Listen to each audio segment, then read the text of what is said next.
Comment réussir une relation à distance? Bonjour à tous et bienvenue dans cette vidéo. Je suis Alex Cormon, votre coach en amour depuis 2007. Et aujourd'hui, on va parler d'amour à distance. Je ne sais pas si vous avez suivi le départ de Thomas Pesquet, notre astronaute français. Il a décidé, lui, de pouvoir appeler sa famille une fois tous les jours, même si c'était pendant une courte durée. Alors que d'autres astronautes préfèrent au contraire appeler leur famille une fois par semaine, mais sur une durée plus longue. Pourquoi je vous dis cela? Tout simplement parce que l'amour à distance n'est jamais une problématique. Ce qui compte aujourd'hui, c'est que vous arriviez à trouver les solutions qui s'adaptent à votre personnalité et à celle de votre partenaire. Il n'y a pas de règle magique, malheureusement, il n'y a pas de méthode miracle pour combattre la distance. Par contre, ce qui compte, c'est de vraiment faire ressortir votre personnalité.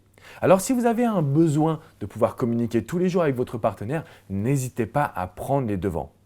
Par contre, si vous êtes plutôt quelqu'un d'indépendant et que vous préférez appeler votre famille, votre partenaire une fois de temps en temps, sachez qu'il faudra vraiment miser sur de l'énergie positive.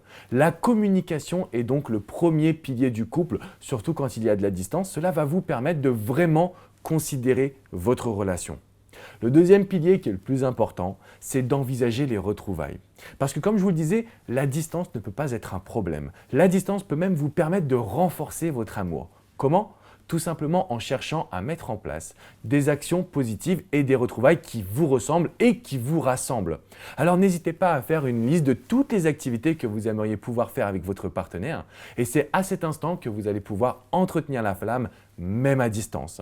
Alors retenez bien ces deux points. Premièrement, on veut une communication qui soit centrée sur vos besoins et vos envies tout en écoutant votre partenaire. C'est vraiment important d'être à l'écoute et d'avoir une osmose à deux, d'avoir une vision commune.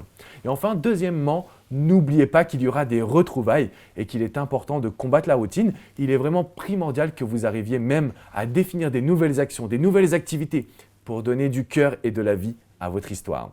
Si vous avez la moindre question, n'hésitez pas à me la poser dans les commentaires. Je me ferai un très grand plaisir de pouvoir répondre. La distance n'est jamais un problème, il existe des solutions. Trouvez-les en fonction de votre personnalité. À très bientôt les amis. Ciao, ciao.